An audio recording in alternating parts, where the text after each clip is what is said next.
Mateus 6, de 5 a 15. Hoje nós vamos ser estimulados a orar, como nós temos sido de uma maneira ainda mais intensa nessa campanha, e a orar como Jesus nos ensina a orar, como Jesus nos instrui. Mateus 6, de 5 a 15. E quando orardes, não sereis como os hipócritas, porque gostam de orar em pé nas sinagogas e nos cantos das praças, para serem vistos dos homens. Em verdade vos digo que eles já receberam a recompensa.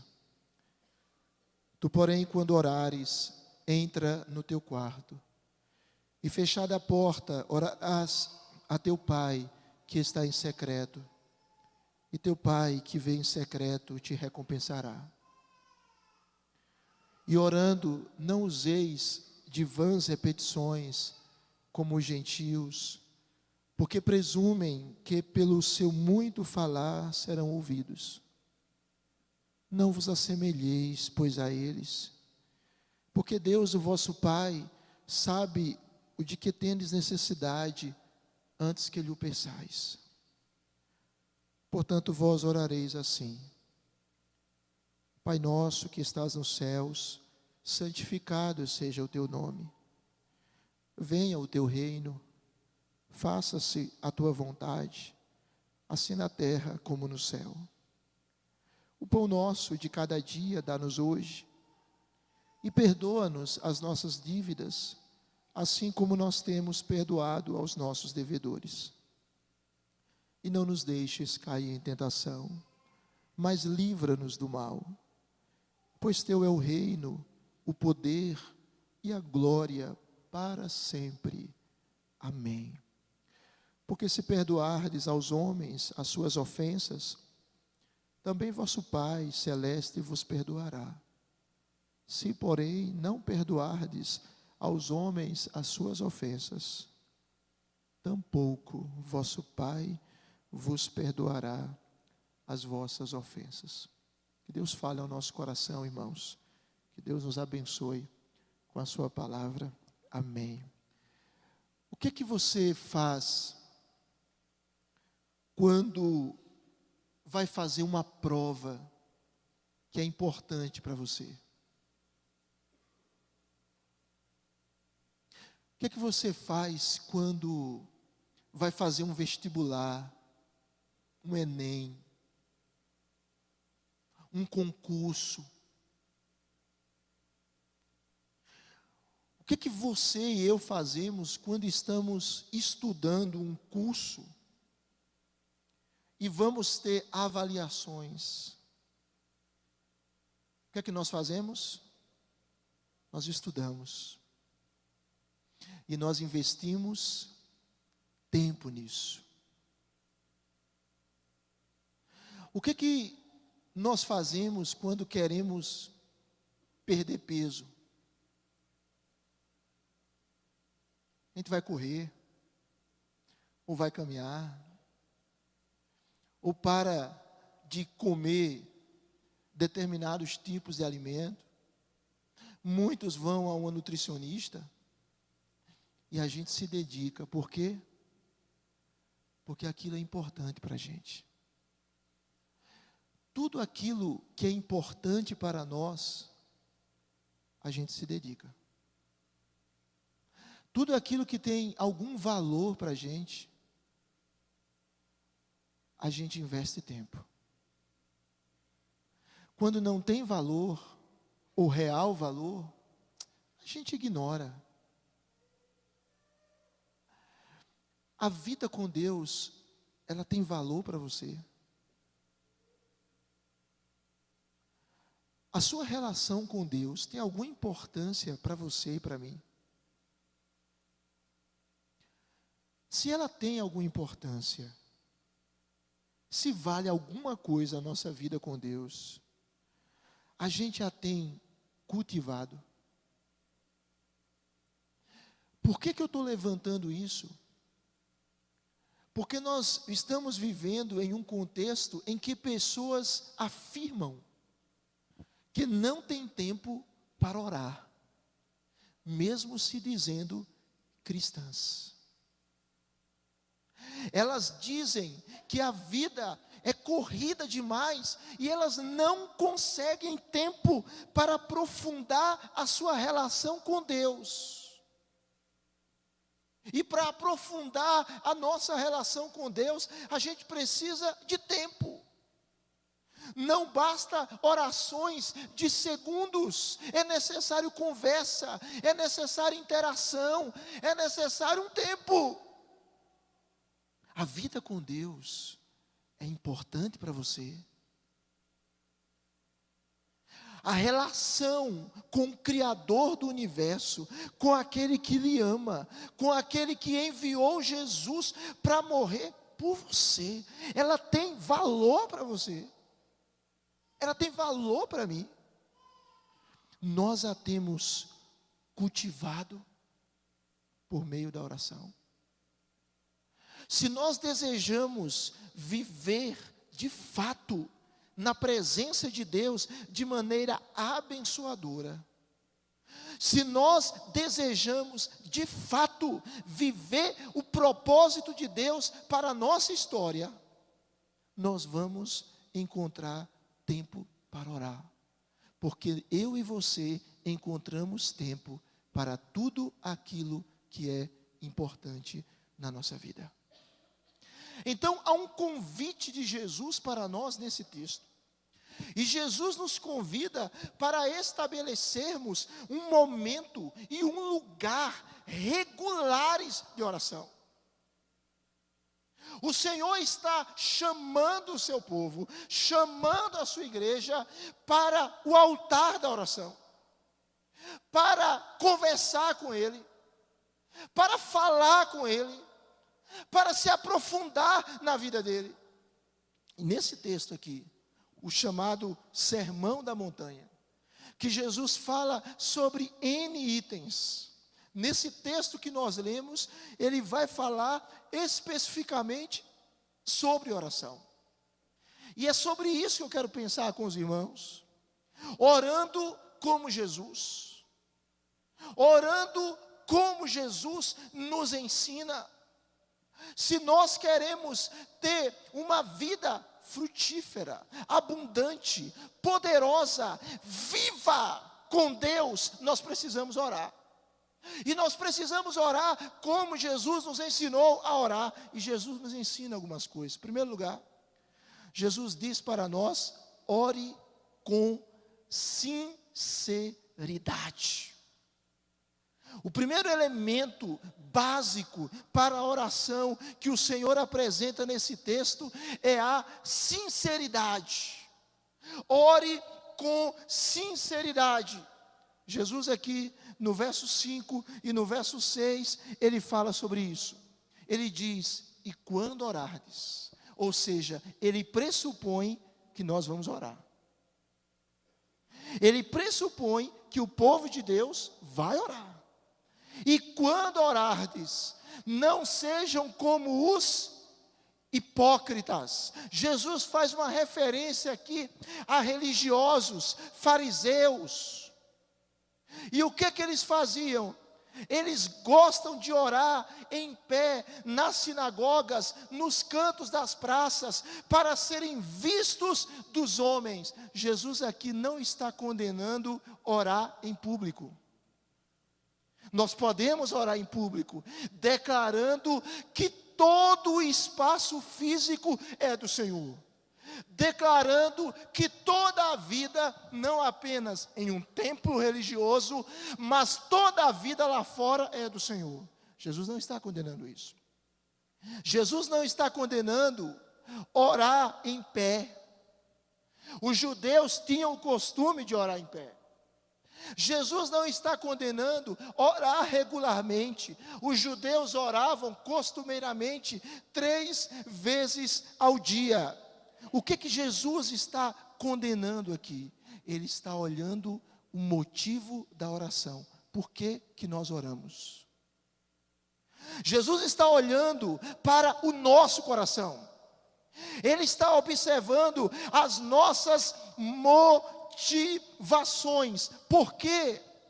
Porque aqueles religiosos, eles oravam, mas qual era a motivação deles? Eles queriam ser aplaudidos pelos homens, eles queriam ser elogiados, eles queriam ser louvados. Esse era o problema. A motivação deles era incorreta. Eles queriam o aplauso. E o que é que Jesus diz no final do verso 5? Eles já receberam a recompensa. Eles já foram recompensados. Eles não queriam ser louvados pela sua espiritualidade, abre aspas. Eles já foram. Então Jesus vai mostrar aqui, irmãos, que a oração que Ele quer ouvir de mim e de você é uma oração sincera. É uma oração em que nós abrimos o coração para Ele, e Ele é a nossa audiência. Jesus fala como os hipócritas oram, e agora Ele vai dizer como os cristãos devem orar. Quando você orar, verso 6, entra no teu quarto, fecha a porta e ora. Jesus não está dizendo aqui que você não pode orar fora do quarto. Mas o que Ele está dizendo aqui é o seguinte: valorize a oração, invista tempo na oração, vá para um aposento, feche a porta para que ninguém lhe atrapalhe, para que você não seja distraído, para que você não se preocupe com espectadores humanos e se exponha à presença de Deus. É isso que Ele está dizendo. E reconheça que Ele é o Criador, que Ele é o Senhor, que Ele é o juiz, que Ele é o Pai Celestial. E o texto diz: e o Pai que vê em secreto te recompensará. Aleluia! Sinceridade. A palavra que aparece aqui, irmãos, no texto grego para quarto, era uma sala-depósito, onde as pessoas guardavam tesouros. É interessante o uso que o escritor sagrado faz aqui. É como se houvesse aquela imagem que diz o seguinte: quando você ora, presta atenção presta atenção, meu irmão, minha irmã, você que está aqui. Quando você ora, existem tesouros à sua disposição. Existem riquezas celestes que não podem ser roubadas à sua disposição. Então a primeira coisa, ore com motivações puras. Ore sinceramente. Deus conhece o nosso coração. Deus conhece a nossa necessidade. Deus conhece aquilo que nós precisamos. Nós não necessitamos expor algo para Deus que Ele sabe que não é assim. Então, irmãos, rasguemos a nossa alma, metaforicamente falando, abramos o nosso coração e digamos a Deus realmente aquilo que está no fundo do nosso ser, com reverência, com respeito e com a certeza. Que certeza? Esse Deus que nos vê, Ele vai nos recompensar. O texto continua. E o texto vai dizer: ore com sinceridade, mas ore também com reflexão. Ore refletindo. Verso 7, verso 8, Jesus aqui ele vai condenar um outro pecado. Ele já tinha condenado o pecado da hipocrisia. Aqui ele vai condenar o pecado da mecanicidade. A oração mecânica, a oração sem reflexão, a oração que consiste em meras vãs, presta atenção, vãs repetições. O texto diz: e quando orardes, e orando, não useis de vãs repetições. Presta atenção. Jesus não está condenando a repetição. Ele orou no Getsemane 3 vezes, pedindo: Pai, se possível, passa de mim este cálice. Jesus está orando a vã repetição. Jesus está orando o simplesmente repetir palavras sem refletir nelas. Ele está condenando a verbosidade, o amontoado de vocábulos, mas sem reflexão. Veja, primeiro Jesus condenou o modo dos fariseus orarem, caracterizado pela ostentação, pelo egoísmo. Agora Jesus condena o modo do pagão orar. A ideia aqui é de vãs repetições, é falar sem pensar. É simplesmente repetir palavras vazias. É isso. Você já viu gente fazer isso? Ou você já fez isso alguma vez? Você repete. Mas eu nem penso no que eu estou fazendo. Mas me ensinaram que eu tenho que repetir isso aqui. Eu repito. E eu digo. Mas aquilo não é objeto da minha reflexão. Eu não estou pensando bem naquilo que eu estou dizendo. Eu estou simplesmente sendo mecânico. Jesus diz: não ore assim. Havia um conceito pagão que acreditava que o Deus deles iria ouvi-los pelo amontoado de palavras, pelo amontoado de vocábulos. Quanto mais eles repetissem, mais eles estariam suscetíveis ao ouvir de Deus. E Jesus está dizendo: Deus não se impressiona pela mecânica e pela estatística da oração. Quando você orar, reflita no que está falando, reflita no que está dizendo. Perceba, verso de número 8, Jesus diz: não vos assemelheis a eles, aos pagãos, não se pareçam com eles. Por quê? Porque Deus, o vosso Pai, Ele sabe do que você tem necessidade antes que você peça. A gente não ora para informar a Deus. A gente não ora para dizer a Deus algo que Ele não sabe. Antes que a palavra saia da nossa boca, Deus já sabe. Antes que nós pensemos na palavra, Deus já sabe o que nós vamos pensar e o que nós vamos pronunciar como fruto do nosso pensamento. Deus já sabe. Então por que a gente ora se Deus já sabe? E aí Calvino dizia: os crentes não oram com a intenção de informar a Deus sobre coisas que Deus desconheça.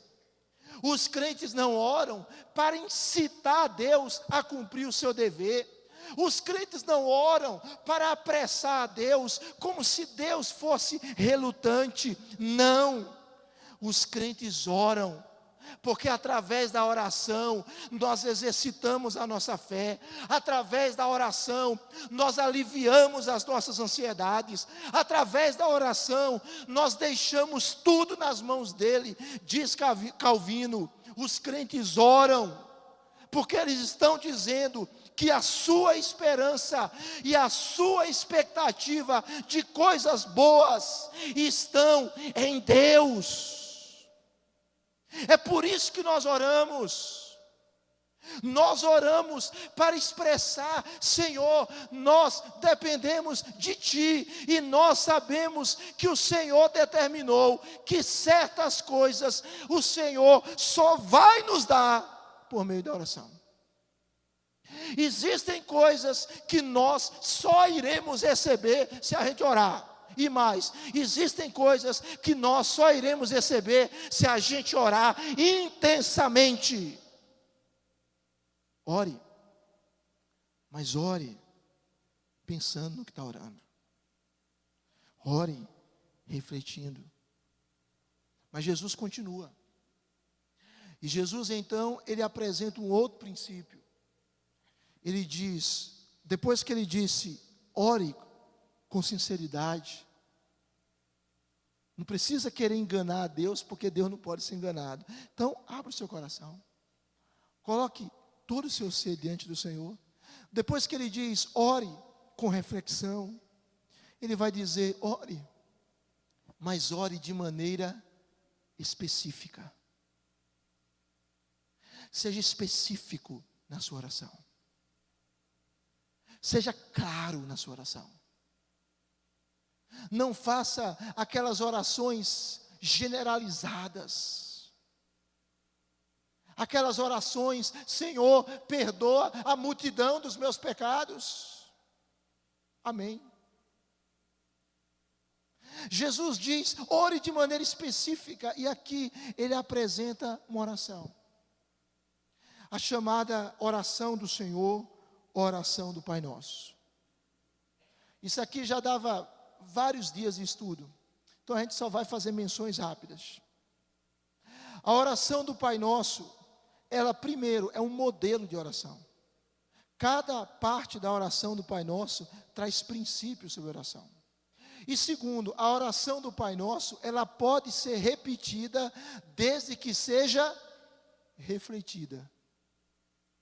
Então Jesus apresenta uma oração que pode ser repetida desde que seja pensada, refletida, e que é um modelo também de oração. Jesus vai mostrar então que Ele quer que as nossas mentes e corações estejam envolvidas na oração. E aqui Ele apresenta essa oração. Caminhe rapidamente comigo nessa oração. Jesus está dizendo, ore especificamente. Quando você orar, você vai orar assim. Se você olhar o texto, a estrutura do texto, há seis frases chaves. As 3 primeiras se referem a Deus, as 3 últimas se referem ao homem. O que Jesus de cara está nos ensinando aqui? Ele está nos ensinando que a prioridade da minha vida não sou eu, mas a prioridade da minha vida é Deus. E só quando Deus é a prioridade da minha vida é que eu me encontro. Se eu for a prioridade na minha vida, eu me perco. Se eu for o centro da minha vida, eu me perco. Se eu for o alvo da minha vida, eu vou colocar os pés pelas mãos. Mas se Deus for a prioridade da minha vida, eu me encontro. Eu me acho. Eu consigo descobrir o meu significado, o sentido da minha vida, o sentido da minha existência, o meu propósito. E eu consigo usufruir aquilo que Deus tem para mim. É isso que Jesus está dizendo. Se você notar, nós temos aqui as expressões de Jesus. Primeiro é o Senhor, primeiro é Deus, depois somos nós. Primeiro são os interesses de Deus, teu nome, teu reino, tua vontade. Depois são as nossas necessidades, dá-nos, perdoa-nos, livra-nos. Se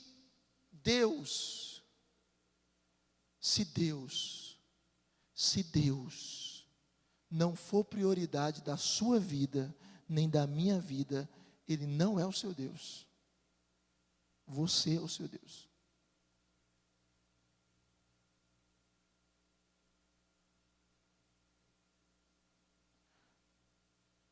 Olha o texto. Jesus diz assim, você vai orar assim. E você vai dizer, Pai nosso que estás nos céus. Você está orando, e aqui é Pai Nosso, apresentando o princípio da oração, não apenas individual, mas coletiva. E esse Deus, Ele é o quê? Ele é o Pai.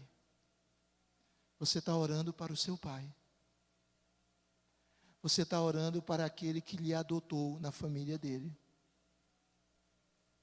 E onde é que esse Pai está? Ele está nos céus.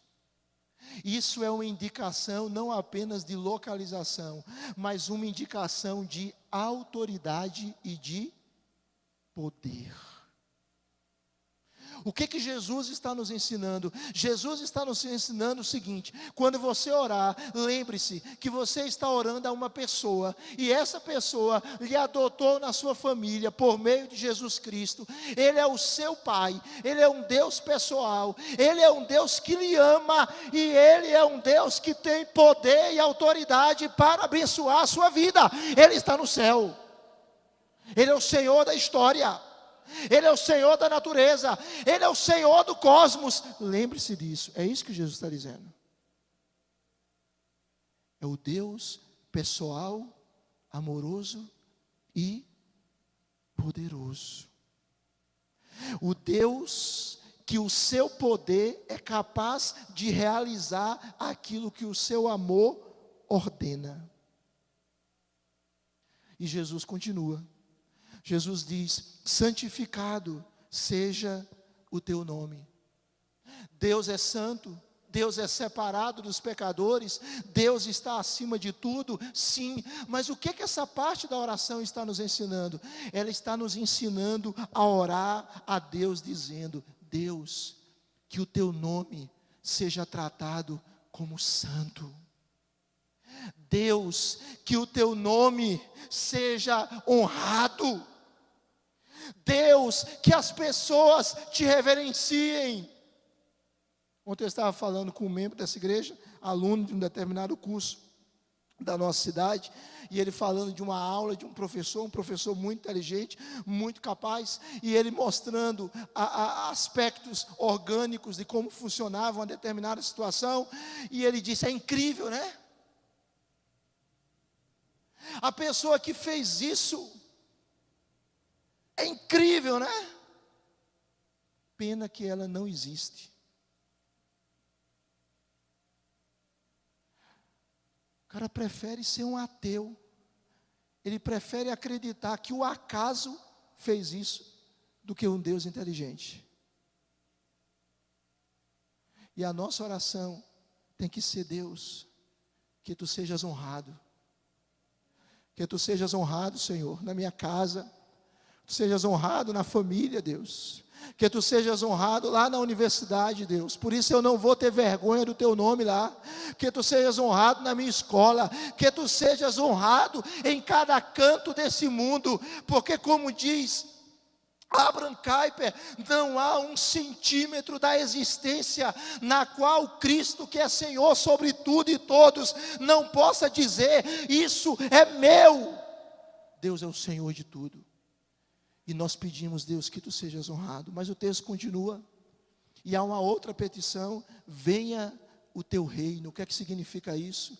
O que é o reino de Deus? É o governo de Deus. E Jesus está nos ensinando a orar e a pedir: Deus, que o teu governo venha. Deus, que as pessoas se submetam a ti. Deus, que as pessoas te adorem.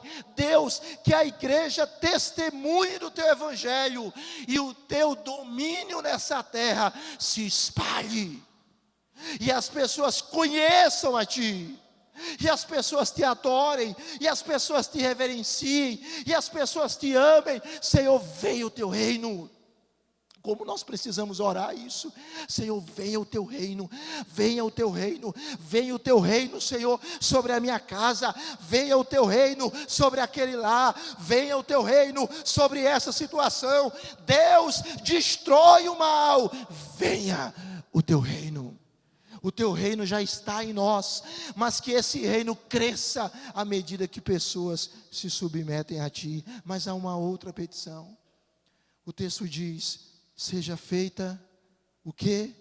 A tua vontade, assim na terra como no céu. Jesus está nos ensinando a nos submeter à vontade dele, porque ela é boa, agradável e perfeita.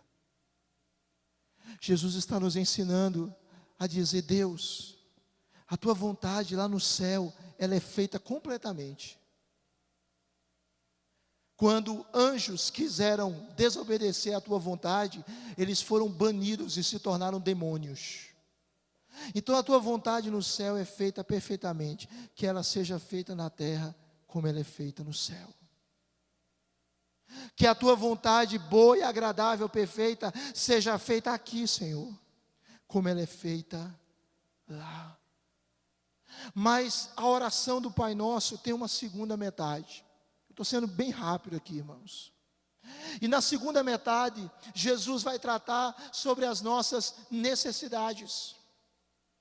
E Ele nos ensina, em primeiro lugar, a pedirmos, depois de clamarmos pelo nome, pelo reino e pela vontade de Deus, Ele nos ensina a colocar as nossas necessidades. E Ele diz: o pão nosso de cada dia, dá-nos hoje. O que Jesus está dizendo aqui? Jesus não está dizendo o que alguns pais da igreja, até como Tertuliano, Cipriano e Agostinho diziam. Eles achavam que aqui era o pão invisível da palavra de Deus, ou era a ceia do Senhor. Não é isso que Jesus está falando aqui. O que é pão aqui? É tudo aquilo que supre a nossa necessidade. É tudo aquilo que nós precisamos para a nossa existência física. E nós precisamos orar isso. Nós precisamos orar e dizer: Deus, supre a minha necessidade, Deus me sustenta, Deus me mantenha, Tu és o meu provedor. Na verdade, Martinho Lutero acreditava que pão aqui eram todas as coisas necessárias para a preservação da vida. Ele acreditava que pão era uma referência a alimento, saúde do corpo, bom tempo, casa, lar, esposa, filhos, bom governo e paz. E Jesus te ensina a orar e a dizer assim: Deus, me sustenta. Tu és o meu provedor. Tu és o meu mantenedor, me sustenta. Mas há uma outra petição, a quinta petição. E na quinta petição, depois de Jesus nos ensinar a orar pelas coisas materiais, Ele nos ensina a orar pelas coisas espirituais. E Ele diz: perdoa-nos as nossas dívidas, assim como nós temos perdoado aos nossos devedores. Qual é a ideia? Assim como o pão é indispensável para a saúde do corpo, o perdão é indispensável para a saúde da alma.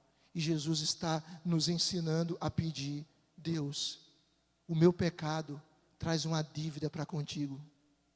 Deus, me perdoe. Assim como eu perdoo aqueles que me devem, me perdoe.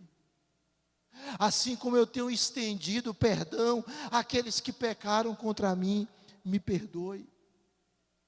Veja, irmãos, que no verso 14, verso 15, Jesus nos mostra como o Evangelho deve moldar a nossa oração, a ponto dele dizer que se nós perdoarmos as ofensas dos outros, Deus vai nos perdoar.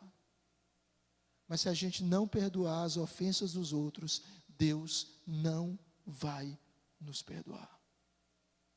Mas a oração chega ao final. E Jesus nos ensina a fazer um outro pedido, e o pedido é: não nos deixes o quê? Cair em tentação, mas livra-nos do mal. Qual é o pedido aqui de Jesus? Para que nós oremos, o pedido de Jesus é o seguinte: Deus, não permitas que sejamos tentados ou induzidos à tentação que nos possa derrotar. Não permitas que sejamos tentados além das nossas forças. Mas, Senhor, livra-nos do maligno. Livra-nos do diabo. O Senhor está nos dizendo o seguinte: o diabo é forte. Nós não vamos conseguir resisti-lo sozinhos. Você e eu não vamos vencer o mal sozinhos, mas nós temos um Deus que enfrenta e vence o mal por nós e em nós. E a gente deve pedir: Senhor, livra-nos do mal. Senhor, livra-nos de cair em tentação. Senhor, livra-nos de pecar contra Ti. Senhor, livra-nos de transgredirmos os Teus mandamentos. É esse modelo de oração. É uma oração específica. E Jesus termina dizendo: pois teu é o reino, o poder e a glória para sempre. Amém. Presta atenção. Eu queria terminar. Jesus nos ensina então que a gente precisa orar. Que a oração é vital para mim e para você. Que você não pode ser um verdadeiro cristão se você não ora. Ele nos ensina a orar de maneira sincera, de maneira refletida e de maneira específica. Ele nos ensina a orar reconhecendo que Deus é Pai. E que nós não voltaremos de mãos vazias. Ele vai nos recompensar. Ele vai nos recompensar. E aí eu trago uma imagem que eu mencionei terça-feira. Uma imagem do Richard Foster, quando ele diz que a oração é como voltar para casa. A oração é esse retorno para casa. Richard Foster diz que a chave dessa casa é o coração de Deus. Ou melhor, a chave dessa casa, que é o coração de Deus, é a oração. E presta atenção. Talvez você não esteja orando, exceto em momentos de angústia e de aflição. Deus está aqui hoje. Deus está nesse culto. E o coração do Pai está aberto. E você é convidado a entrar por meio da oração. Talvez você não acredite na oração. Você acredite que você consegue as coisas pelo seu mérito. Talvez você já tentou orar e ficou desapontado porque fracassou. Porque você não conseguiu continuar orando. Porque você não conseguiu desenvolver um hábito de todo dia ter um momento lá, um momento de oração. Talvez sua fé esteja tão pequena hoje. Talvez a sua fé nem exista. O coração do Pai continua aberto. E Ele está convidando você a entrar por meio da oração. Talvez você tenha se machucado e tenha sucumbido diante das pressões do dia. Talvez você tenha sido injustiçado. Talvez você esteja cheio de lembranças amargas na sua mente e no seu coração. Talvez você nem ore, porque se sinta indigno, afastado de Deus, pecador. Não se desespere. O coração do Pai continua aberto. E Ele convida você para entrar pelo sangue de Jesus Cristo.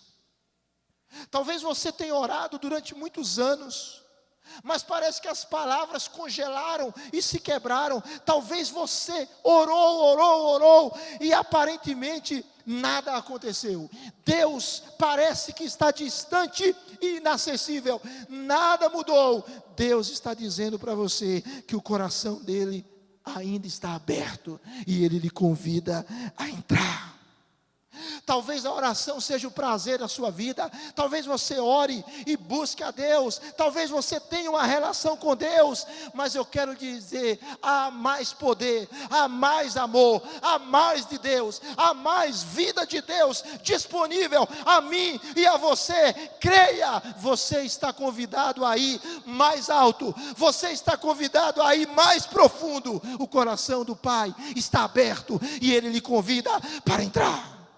Ele nos convida para entrar. Ele sabe que nós somos duros, Ele sabe que nós somos obstinados de coração, mas Ele providenciou um meio de acesso. Ele providenciou Jesus, e Jesus morreu, e Jesus ressuscitou, e Jesus viveu perfeitamente, e Jesus lhe tira das trevas para que você tenha vida nele. Nós não precisamos nem devemos mais ficar do lado de fora. A porta da graça está aberta. A porta da misericórdia está aberta. A porta do favor está aberta. A porta da bênção está aberta. O rio de águas vivas está disponível. A graça de Deus está disponível. Todos que têm sede, vinde a mim. Todos que têm sede, vinde a mim, bebam de graça. Quem crê em mim, como diz a Escritura, do seu interior fluirão rios de água viva. É de graça. É de graça. A porta está aberta. E Deus está nos chamando a voltar para casa, a restaurar o nosso altar de oração, a recomeçar a nossa vida de oração, com dificuldades, com lutas, mas Deus não quer que você viva na superficialidade. Deus tem coisas maravilhosas para você, mas você precisa orar. Vamos ficar de pé.